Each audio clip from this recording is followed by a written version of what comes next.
Content warning. This video discusses suicide and a suicide attempt. If you're in immediate danger or you're thinking about harming yourself, please stop and get help now. In the U.S., call or text 988 or call your local emergency services. You are not alone. February 24th, 2023, I remember that day like it was yesterday. I want to be honest with you. Not polished, not pretty. I'm not looking for sympathy. I just want to be honest. Because the truth is the only thing that ever helped me start climbing out. That morning I woke up with the weight that felt like it was glued to my chest. It wasn't a single thought. It was a crowd of them. Negative thoughts shouting at me at the same time. You're worthless. You're a burden. You don't deserve help. Anger burned under it all. Hot and tired. My anxiety was through the roof. Every small noise felt like a threat. Every breath felt heavy. I could feel the old voice I had heard since I was 13 whispering, "It's time to stop fighting." I fought demons for years. Imagine wrestling with something you can't see. Something that sits on your shoulder and tells you lies. You get pretty good at pretending you've won. You learn tricks to survive. You build routines, little anchors that keep the water below the surface from swallowing you whole. But some days the anchors, they don't hold. Some days the currents get stronger than your arms. Now that day I talked to myself the entire day. I argued with the part of me that wanted to stay. And I planned with the part that wanted to go. I did what I'd done before. Negotiate, bargain, try to convince the darkness to let me sleep. I thought about who would notice. I thought about what I would say. I typed out a message on Facebook because even in that fog, there was a part of me that wanted to leave something behind, a goodbye, a reason, or maybe just a small piece of love for the people I cared about. I texted my mom. I texted my dad. I texted my sister. I told them I loved them and that I was sorry. I wanted them to know even if I couldn't stay. And because I didn't want anyone to call me back, because I didn't want anyone to change my mind, I turned my phone off. I thought that would be the last quiet I needed. It didn't have to be. My sister, bless her heart, she didn't wait. She called the front desk and told them what I was planning. She told them the worst thing a sister could tell, that she was afraid I might hurt myself. Because of that, a group of people came in my room. They pushed the door open and they talked to me. They didn't yell. They didn't turn away. They sat there and tried to pull me back with words and presence. They stayed long enough to matter. While they were there, I opened my bag and I took out a bottle of pills I had been saving for a time like that. I took a handful and I swallowed them. The rest of the day is a blur and a series of moments that only make sense when you string them together after the fact. Someone saw the pills and called for help. The police and the ambulance. I was not rescued by a hero. I was rescued because people showed up and because my sister chose action over silence. They put me on a 72-hour hold, and then I was taken to Bel Air Mental Hospital in Houston, Texas. Now, saying I was scared of Bel Air doesn't capture the whole truth. I was embarrassed, ashamed, and raw.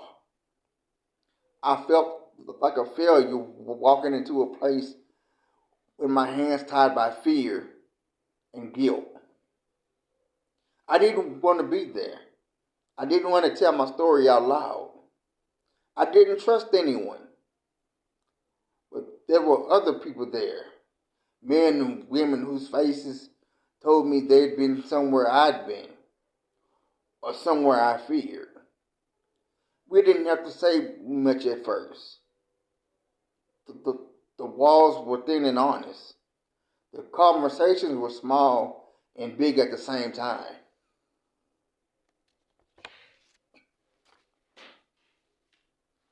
I learned things in those rooms that books and sermons couldn't teach me. I learned that asking for help is not a confession of weakness. It's a survival skill. I learned that people can be soft and steady in ways you don't expect. I learned that sometimes treatment looks like small steps. A doctor who listens, a counselor who helps you name the storm, a pill that steadies the tremor in your chest so you finally hear yourself think, a routine that becomes an anchor. I stayed quiet a long time. Trust had been broken so many times in my life that trusting strangers felt impossible. But slowly I started talking. I started telling the truth about how long I'd been hurting, about the nights I thought it would it would be better to just stop. It felt like cutting a wound open and letting it breathe. It was terrifying, but it was necessary. If you've ever been in a psychiatric hospital, it can sound like a place of punishment. For me, it was a place of beginning. It was there I finally began to get help I refused for years. It's where a doctor and nurses and counselors started to piece together a plan for me. Not to make me feel, not to make me into someone else, but to give me tools to live in the body and mind that I have. Medication that actually worked for me. Therapy that helped me name the lies and people who didn't give up on me when I wanted to. I want to tell you something else, guys. I didn't come out fixed. There's no point where you snap your fingers and all the pain is gone. Recovery isn't a destination. It's a long road made of many tiny choices. Some days I still wake up and feel that pull. Some days I cry for reasons I can't explain. But I learned to reach. And when I reached, hands were there. I want to talk to my sister again. Because, in all honesty, she deserves that. She didn't make my choices for me. She didn't force me to feel anything different. But she chose to act. She chose to say to someone, something's wrong. She chose to make people move. If you have someone in your life who notices, and they say something, listen to them. If you're the one who acts, If you're the one who notices, the, that call she made, it saved my life. Simple as that. To my mom and dad, you may not have understood everything at the time. I'm sorry for the pain I caused. Thank you for staying. To the staff who came in the room that day, thank you. Thank you for noticing. Thank you for not walking away. To my sister, I love you. To the people watching who feel alone, I see you. After Bel Air, after the watch and the appointments, I started doing the work. I started taking the medication that helped stabilize me. I started meeting with people who taught me how to sit with my feelings instead of running from them. I got connected with the pastor who helped me find faith again in a way that wasn't about shame, but about healing. I started praying not because I needed a miracle, but because prayer gave me a way to talk to something bigger than my fear. I know there are a lot of messages out there about just be positive or just have faith. I'm not here to give you platitudes. I'm here to give you what helped me. Real actions, real people, and honest faith. Get the right treatment. That's doctors, counselors, medication if needed. A community that will hold you when you can't hold yourself. Lean on your loved ones. Let them help. Even when you think they'll be disappointed or angry. The truth is, the people who love you would rather be angry and have you than be perfectly pleased and you gone.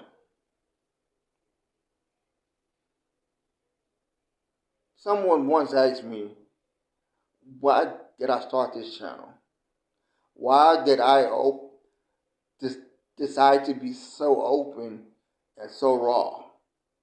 It's because I believe that when someone else hears my truth, it gives them permission to speak theirs. I believe that the honest story can interrupt a lie in someone else's head. That's why I talk about the ugly parts of my life. That's why I talk about the day I tried to leave. Because if hearing me say it out loud helps, if it helps one person, if it helps them reach out and ask for help, it's all worth it.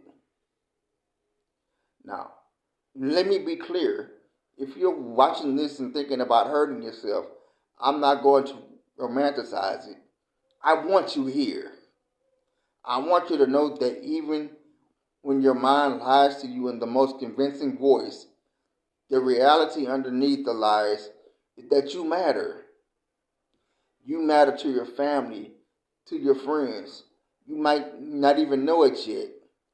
To a stranger who will one day be helped by your story. You matter to God. You matter to me. There are practical things I want to say, things I wish someone had said to me.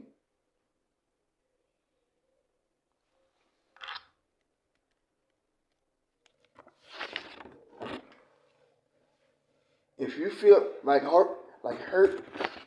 if you feel like you're hurt yourself, don't wait. Call someone. Call 988 in the U.S. Go to the emergency room. Tell them you're thinking about hurting yourself. If you have someone you trust, tell them even if it's humiliating. If you don't have someone you trust, call a hotline or Call a crisis line. Someone will answer and stay with you. Text line exists. Chat lines exist. Take the step. If you're worried about medication, I was. I thought the meds were a sign of failure. But medications, when prescribed and monitored correctly, help me quiet the noise enough to be real, to do the real work of therapy. Talk to a psychiatrist or a doctor. Ask questions. Be honest about what you've tried and what you're scared of. Medication isn't a fix-all, but it can be the bridge that lets you get back to yourself. If you're avoiding the hospital because you feel judged, please hear me. The hospital is a place to get safe when your thoughts are unsafe. It's not punishment. If it saved your life, it's a gift. I was escorted to Bel Air. I didn't want to be there in the moment, but later I could see that it was a turning point. Sometimes the very things you run from is the things that get you breathing again.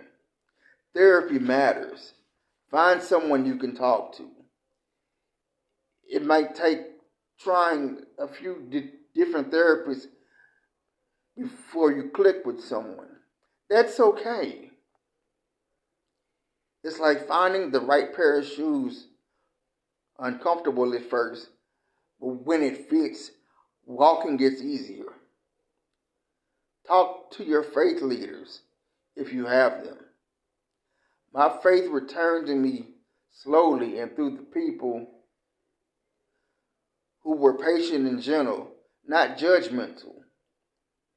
Pastor Kenneth Bean Sr. and people like him helped me see that faith could be a place of healing, not shame. If religion feels harmful to you, find spiritual community in a way that heals rather than hurts. Faith is personal. Make it yours. Community matters. I didn't realize I needed community until I had people around me who showed up. That community looked different. Friends, family, people I met in treatment, even followers from the channel who sent messages. Let people into your life. Let them carry you for a while. That's not weakness. That's how humans are supposed to live.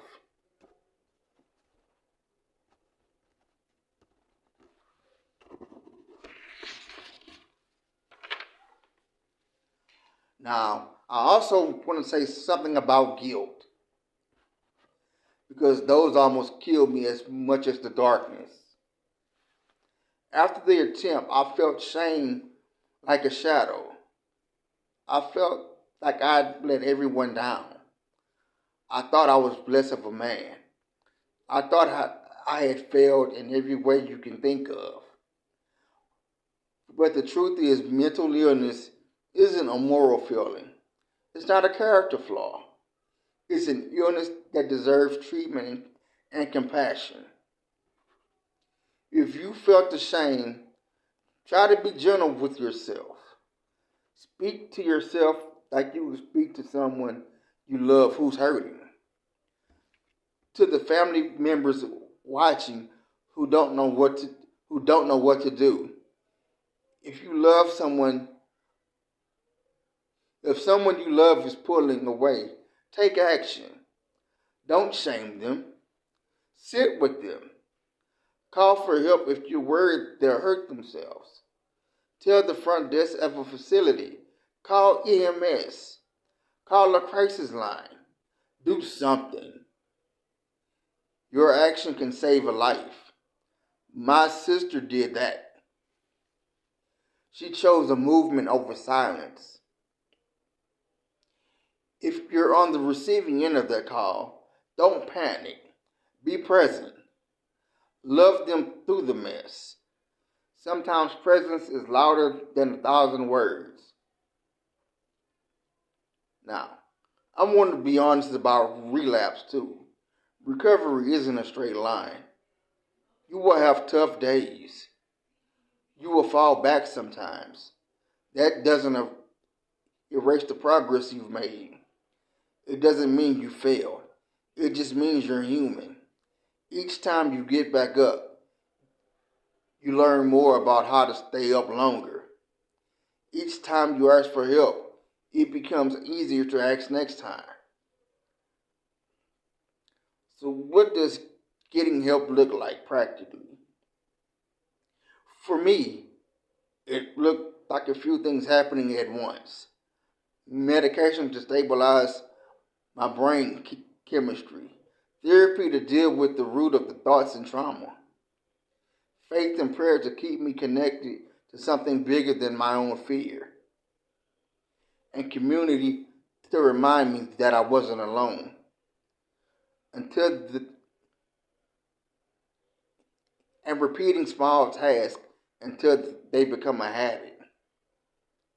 It was calling a friend when the nights were dark. It was going to appointments and doing the homework my therapist gave me. It was reading a scripture and letting it sit in my bones. It was deciding every single morning to get out of bed and try again.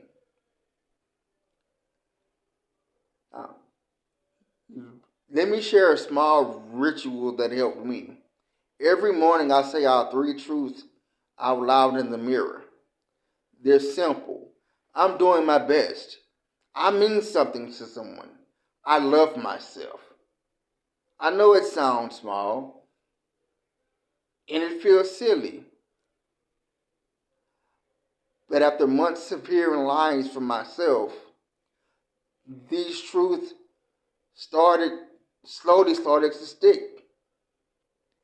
If you're willing, try that. Say something true.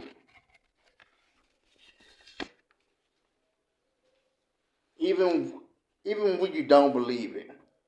Repeat. Repeat it multiple times. Teach your mind that the truth can be louder than the lies. I also want to talk about forgiving yourself. After my attempt, there were days I couldn't stand the person in the mirror. Forgiveness didn't happen overnight. It happened after I started to accept help. As I started to see people who loved me not leaving. As I started to feel God's unearned grace in my life. Forgive yourself for the choices you made in the dark. You did what your brain told you to do in that moment. That doesn't define the whole of you. To the young people out there, the ones who have felt these thoughts since their teens, like I did, listen to me. It's not your fault you were handed a faulty script. Your brain isn't obeying the rules that someone else wrote. Ask for help early. You can get tools sooner. You don't have to wait until you're at the edge. Reach out. Tell a teacher, a friend, a parent, even if it's hard. There are people who will listen. I want to mention music because music saved me in ways I don't always have the words for. When I couldn't process feelings, I sang them out. When I needed to be reminded of joy, a beat would bring me back. If you have a way to express yourself, writing, singing, drawing, use it. It's not less than therapy. Sometimes it's part of it. Now, I've told you the story. I told you the mess and the grace. I'm going to be honest about why I shared this. Because silence kills. because shame hides in secrecy. Because when we speak, we give others permission to speak too. If your story brings one person to call for help who otherwise wouldn't, then every painful memory is worth sharing.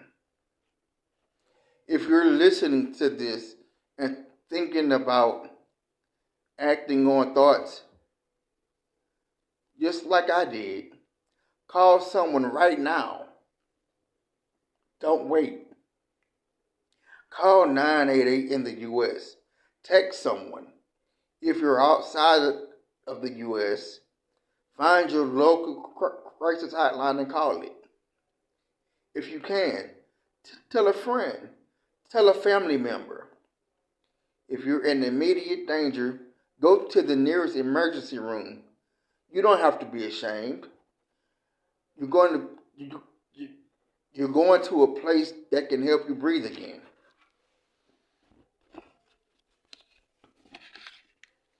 Now, before I close, I want to address the people who have been hurt by someone who self-harmed or attempted suicide. I know it's hard. The mix of anger, grief, confusion. It's heavy. But be honest with your feelings. Also be open to the possibility that the person who hurt you was in pain that no one else could see. Hold them accountable in healthy ways, and also hold space for their healing if that's what you can do. You aren't responsible for fixing them, but your compassion can be part of what keeps them alive. I also want to say thank you.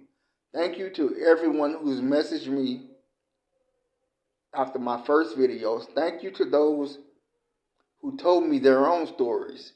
Thank you to those who said I'm here when I needed them. Thank you to my sister for acting. Thank you to the staff who didn't give up. Thank you to the doctors and the counselors at Bel Air who helped me start the work. Thank you to Pastor Kenneth Bean Sr. Thank you to the current staff at Spindletop Hill Nursing Home. You all helped me with the small practical things and the big spiritual things. Thank you to Mr. Vaughn, who helped me name my channel and encouraged me to take this seriously. I wouldn't be here without so many people stepping into the ugly with me. I'm not all the way healed, but I'm here. I wake up and I choose. I don't pretend all days are easy, but I have tools, I have people, and I have you.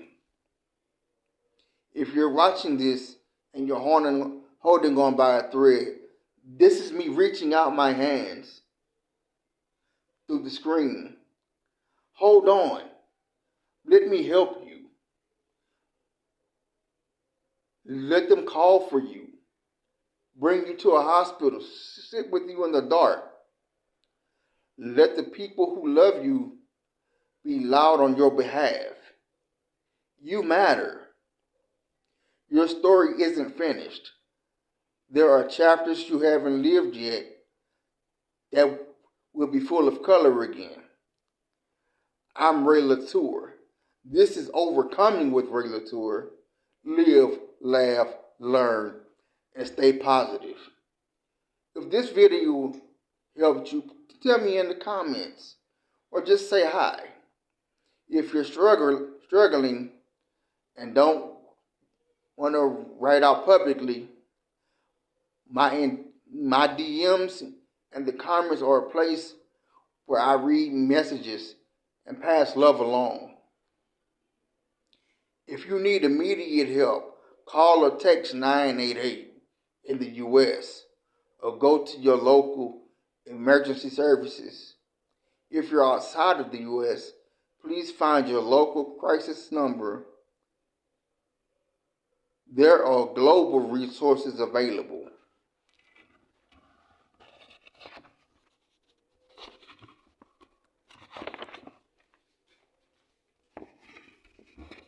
Now, I want to share a prayer with you before I go.